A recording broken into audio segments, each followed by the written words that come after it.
Bonjour Farida Amrani. Bonjour. Merci d'avoir accepté notre invitation. On est ici au cœur de la ville d'Évry. Vous êtes conseillère municipale communiste, front de gauche en tout cas, front de gauche, et puis vous êtes, je crois, membre du Parti communiste français. Vous êtes dans l'opposition. Vous êtes aussi candidate de la France Insoumise dans la première circonscription de l'Essonne.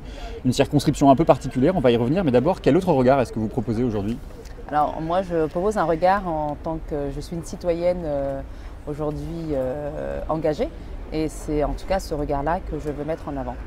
Alors, je l'ai dit, vous êtes candidate aux législatives et vous aurez face à vous l'ancien Premier ministre Manuel Valls. Au-delà de votre élection à vous, qu'est-ce qui joue dans cette élection précisément sur cette circonscription?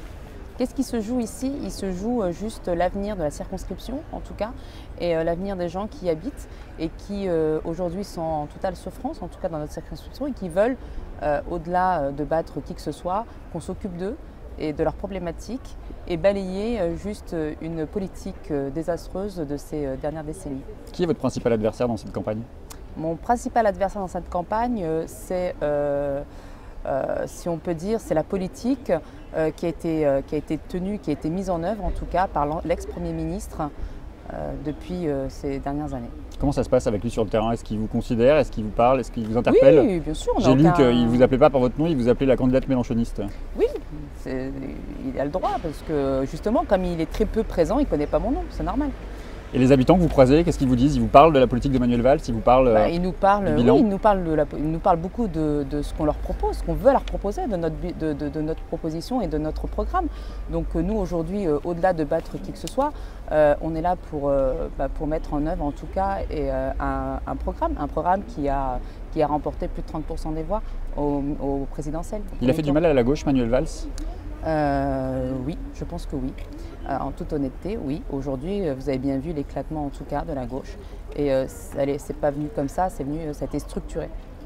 On le connaît beaucoup à l'échelle nationale, on le connaît moins sur le terrain local. Vous l'avez connu, vous, à l'échelle du conseil municipal. C'est quoi Manuel Valls dans une collectivité comme Évry? Il n'est pas resté longtemps, là. Je l'ai très peu côtoyé. La dernière fois qu'on l'a vu au conseil municipal, c'était au dernier conseil du mois de juin. On se souvient quand même de ses propos lorsqu'il avait parlé des blancs, des whites, des blancos à Évry. Comment vous aviez réagi à ce moment-là? Comment vous voulez qu'on réagisse suite à des insultes? Je pense qu'il y a une colère. Et aujourd'hui, la colère, elle est toujours présente. En tout cas, quand vous vous baladez dans la ville d'Évry, les gens n'oublient pas. Et votre suppléant, Ulysse Rabaté, élu d'opposition à Corbeil-Essonnes, dit que choisir une candidate femme et issue de l'immigration, c'est aussi un symbole. De quel symbole êtes-vous le nom? Au-delà du symbole, je n'aime pas trop quand on me dit que je suis un symbole, parce que je suis déjà une citoyenne engagée. Je suis parent d'élève. Moi, la politique, j'y suis venue en combattant les rythmes scolaires, la réforme des rythmes scolaires. C'est comme ça que je suis venue à militer politiquement.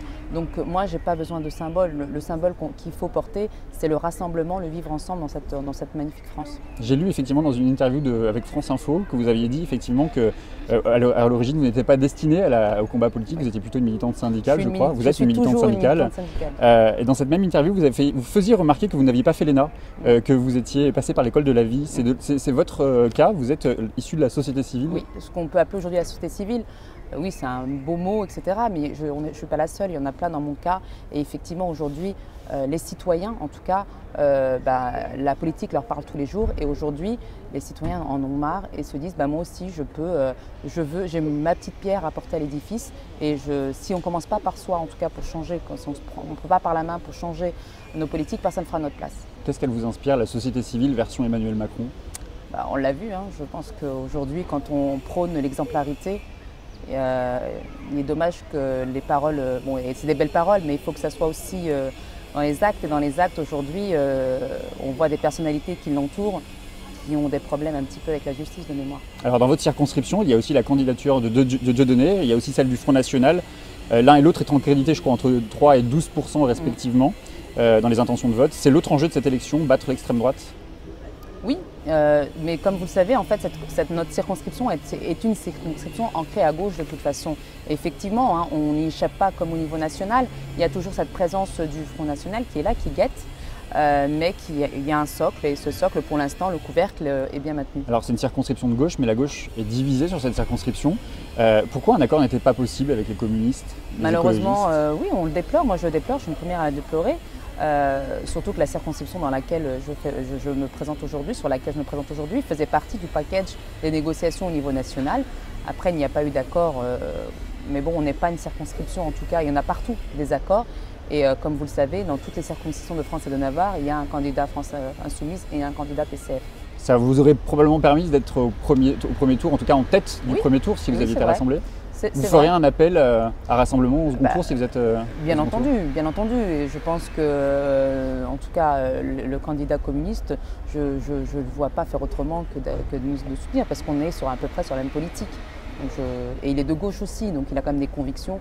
Et je pense qu'il serait heureux de voir ce que la gauche peut faire sur cette circonscription. Alors je l'ai dit tout à l'heure, vous êtes membre du Parti communiste français. Oui. Vous regrettez que les communistes n'aient pas rejoint la France insoumise? Bah écoutez, moi je les rejoins. Après, c'est une responsabilité qu'on prend individuellement. Mais vous comprenez que Mais je comprends qu'il y en a l'attachement encore au Parti communiste, je le comprends tout à fait. Mais aujourd'hui, je pense que, après, c'est une question qui est vraiment cruciale pour notre gauche.